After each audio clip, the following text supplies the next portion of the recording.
Howdy everybody, what's going on, what's poppin', how's it going? My name is Sabina and this is my channel. If you're new here, welcome. I am an artist and a human and I make things. I make jewelry and draw and do ceramics, and I'm currently in the process of trying to break everyone's brains of the idea that you have to choose one thing and stick to that forever, amen, and just become a master. You know, that works for some people, it doesn't work for me. So here we are. Today is going to be an unboxing video. I got an order of metal from the internet. I order pretty much all of my metal from a website called Rio Grande. There's a million ways to say it. I just shorten it to Rio 95% of the time because people in the industry, they just already know, like, oh, a Rio order, you know? So it's a website that has all of the things that you would ever need for silver and gold and copper and brass smithing, any kind of metal smithing, really. Perfect for if you live in a city where there's not silver supply stores. I live in a city that has silver supply stores, but they typically just have the best prices. And yeah, so I ordered a bunch of metal. I have a custom order in the queue, and I needed to order a bunch of stuff. And I like to have a lot of silver on hand, partly because silver is currency. And in the state of the world, I like to have a little bit of physical currency on hand, but also because, like, you can make pretty things with it and wear it forever and ever, always. I mean, I'm sure it'll break down eventually, but like, we're still finding Roman jewelry that is still perfectly intact. So I think that that's pretty cool. I love how archival and forever jewelry can be if you take care of it. And that's a big thing that I stand for in my work, is quality over quantity. I want your work to last forever, and if it needs to be fixed, hit me up. So let's get into it. This is the box. Quickly show you the front because I don't want you to, well, it's my P.O. box, so I guess you can look. What are you gonna do, break into my P.O. box? I mean, you can try, but it's illegal. That's illegal. I needed a pair of scissors. My phone is currently propped up against a cup. I don't take myself too seriously around here because that's not fun. And I'm still learning how to make videos, and it's been very frustrating because I just got good at taking pictures, and then the world decided we like videos more, which I get it, because same. So I'm learning. This is a process. I'm learning. Yeah, so let's open this bitch up. I should use a knife, but I don't. They're all in my car. I don't know why. Okay, so first off, we have the package slip. Love that. I'll use that later to determine pricing. Everything. This was like a $400 order, and it's so interesting because it's, you know, metal, valuable things. It's like $400 in this little bag. So it's good though. Hopefully I'll be able to make a lot more than $400 with all of it. All right, so first off, we have components. When I make like little studs like these, oh, here, like these little hoopy guys, these two are vintage from my grandma, but this one in the middle I made. So I make a lot of little studs, easy, like simple things that people can wear, kind of like an everyday collection. Like, I never take them out, and I always keep a bunch of them because colors. So I use a lot of components for that. It would cost probably 4 or 5 times as much for y'all if I handmade every single component. So like bezel cups for stone setting in a couple of different sizes, and then the studs that I just solder onto, either directly onto the cup or onto, like with this, I bend a piece of wire and then solder all the components on. So keeps it easy for me and keeps it affordable for y'all. But I needed more because I just made a big batch of these and I was running low, and I always like to have some on hand because I use them for other things too. Like little like I would say 3 to 6 millimeter stones. If you're in the industry, these cups save your life because fabricating each little cup is so hard, It's not impossible. You can certainly do it if you don't want to buy them, or if you take pride in hand making each component. Certainly not impossible, but that is not a hill I want to die on. So I just buy the components.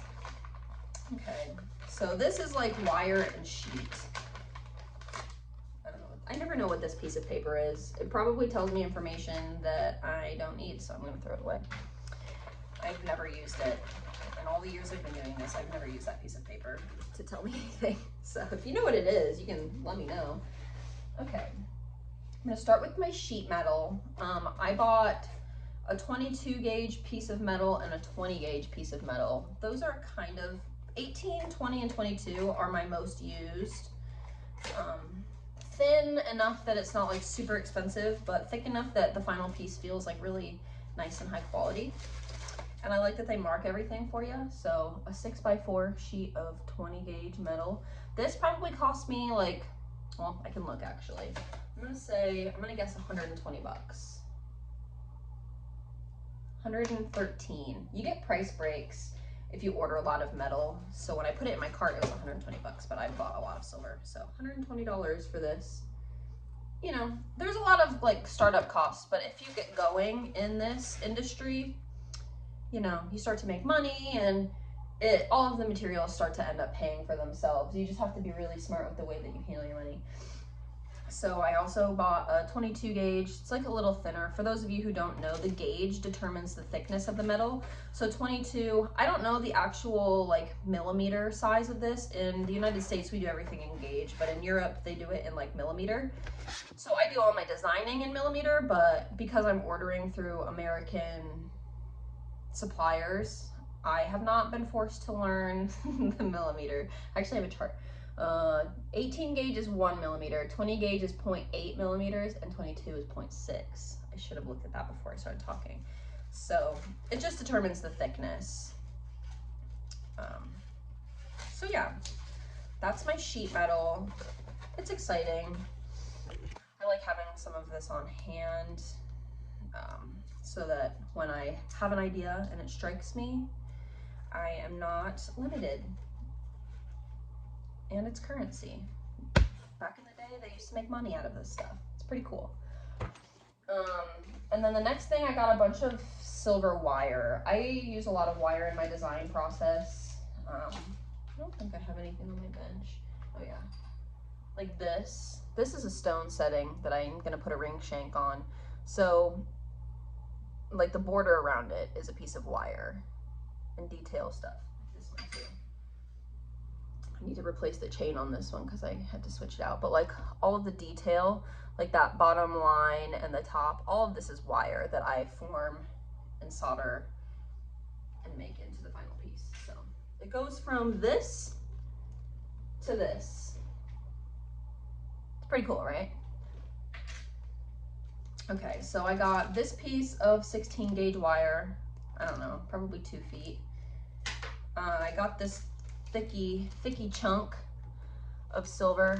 I don't want to take it out of the bag yet because it's just not going to be the way I organize it. I'm going to keep it in the bag. This thick piece of metal for a custom that I will make a video about because it's a fun process. I use like I'll be using like a silver fusing technique to make like this really crusty texture over it. The person who collects these rings at this point, and it's pretty cool to see. I don't know, he's just gonna have like a full 10-finger fist of these like fat rings. It's gonna be really cool at the end. And just like a lot of different sizes. I think this is 14 gauge. Yeah, the cool thing about Rio is they spool it and then they put, wow, the words. I wanted to say a piece of string. This is not a piece of string. This is like it's like that piece of plastic with like the wire in it that sometimes people put on bread. Twist tie, a twist tie. And then they put cards on everything. So you know exactly what it is. 14 gauge, so like thicker. This would be for like the detail work, like what I did around this. This would be a piece of 14 gauge. around that ring. So detail work and earrings. I thought I ordered a lot more, but it's so interesting. I think this is 3 feet. I get it in real life and it's like, I didn't order that little. Yes, I did. Solder comes in a spool, and then I have these popsicle sticks. This is a tip. If you're a silversmith and you like to do a lot of stick feeding, so like while you're heating up your piece and you just like to go in and put the solder on, like stick feeding, I don't know how else to describe that, as opposed to chip soldering. So like chip soldering would be you cut it up into a bunch of little pieces, and then you either place it on where you want it to go before you even heat it, or you use a pick and like heat up the solder, grab it with the pick and put it where you want. There's there's like justifiable applications for all of it, but I've gotten really good at stick feeding, stick soldering with this production job that I've been working at lately, and it's faster, more fun. So harder, you have to like understand, there's like a lot of visual cues with stick feeding, and this is like a rabbit trail that only people in the industry are gonna understand, but I don't care. You get really good at learning the visual cues at like what the silver looks like right before the, like the different temperatures of the solder, and whatnot. So there's a lot of benefits to doing stick feeding versus chip. It's faster, honestly. If you're in production mode, it's way faster to do stick soldering. So I use these like tongue depressors, and I mark what kind of solder is on each one, and then I wrap it around so I have like a lot of distance between me and the hot piece of metal. And sometimes I light these on fire, but you know what, they're cheap, and you can get a big box for like cheap. I don't know, I actually got these from my mom, so I didn't pay anything for them. My mom did probably 20 years ago. I'm not kidding. This box of tongue depressors has been floating around from house to house that we've moved in my entire life, so that'll tell you how long they last. So I got a bunch of different solders. I get the 22 gauge. I feel like it extends a lot further. Like I can use a more appropriate amount on the piece, and it costs less. So easy. I got some of all of them, and I think I got 15 feet of all of them. Yeah. This is 20 gauge. Yeah. This is like 60 feet of solder. And this will last me a long time, like probably a year, maybe less. I don't know. It just depends. Like if y'all sell out my shop, it'll cost less. Just kidding. It's a lot of pressure to put on. I don't want to put any pressure on you guys to buy anything. I only want you to buy something if you resonate with it. So 20 gauge, I use this for like earring wire, and detail components too, but mostly earring wire. I have like 5 pairs of earrings that need wire. And then this triangle wire, I use this for bracelets. I have a few pieces cut, you can see. Sorry, I'm looking at myself in the screen as opposed to directly at the camera. Screen, camera, screen, camera. I'm doing this on my cell phone if you couldn't tell, because I don't have a fancy camera yet. And if I made all of the excuses to not film and make the content that I want to make and have fun doing this, I would never make it, because there's always a reason not to do something, right? And like, I have a nice cell phone, it works. If you don't like the quality, watch a different video, it's fine. So yeah, I'll use these for bracelets. I have no bracelets in the shop, and I haven't, well, not in order, but I have a stockist that currently only has like 1 bracelet in the display. So I need to make some more and send them their way. So I like the triangle wire. I feel like it's not something that you see a lot of. A lot of people use half round, and I like the triangle. I think it's interesting, and these bracelets look really good even with no stones. They're like kind of a heavier, more like complete silver look. So yeah, I think that's it. This was like a $400 order, and I got just a few things. This is that 16 gauge that I showed you. This has to be 2 feet, because I feel like they would have coiled it like they did the 14 gauge out of plastic. Sometimes Rio is really bad about like how much plastic they use. Like this is just one of many drawers that I have filled with little tiny plastic bags that they send me, that I use for keeping components and sending orders and organizing things.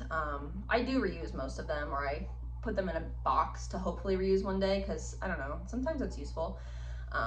So yeah, thanks for watching. This is kind of a shorter one. I'm probably not going to edit it because I don't want to. I want to keep it real. I want to keep it light. I want to keep it funny. I don't think I said anything offensive or weird. And if I did, you'll let me know. Thanks for watching. If you want to support the channel, you can subscribe. That's something that you can do for free. You can hit the thumbs up button. That's also something you can do for free. If you feel called, follow me on Instagram. I don't really love Instagram anymore these days. I'm trying to move away from it, but it does have like a whole, my grid is now currently a running portfolio because it's a great place to send people if you want to see what kind of work I do. So you can watch previous videos on here if you want to see some of the work that I do, but the full range of what I do is over on Instagram. Primarily, I show jewelry, but I'm breaking out into the drawing and ceramic world a lot more. Because like I said at the beginning of this video, I am wanting to go against the idea that I need to become like a master of one thing. I have been making jewelry for over 10 years and it feels good to say like, oh, I'm actually pretty proficient at this. But I love doing ceramics. I've also been making ceramics on and off for about 10 years. And I just love making it so much that I'm not going to deny myself that. And then same with painting and drawing. I've been painting and drawing for actually about 20 years at this point. I'm 26, and maybe even before 6 years old, I've been painting and drawing. It was my absolute first love. Who didn't love scribbling with crayons as a little kid, right? And it's something that I consistently go back to. I love it. So I actively resist the idea that you need to choose one thing. Become a jack of all trades. I don't know the phrase, but I think the whole jack of all trades, master of none phrase is wrong. And I should look it up and insert it here, but I'm not going to. You can look it up. Because it's way cooler to be proficient in a ton of different things than it is to be proficient in one. In my opinion, if you're proficient in one thing and that's what makes your heart happy, that's way cooler than forcing yourself to like doing a lot of things. I say follow your heart. You know, at the end of the day, you got to follow your heart because that will guide you in the right direction every time. Regardless of what people say about not being able to trust your heart because it leads you astray, that is false. Sorry. I'm not going to get into that in this video. Thank you. I love you. See you next time. Bye.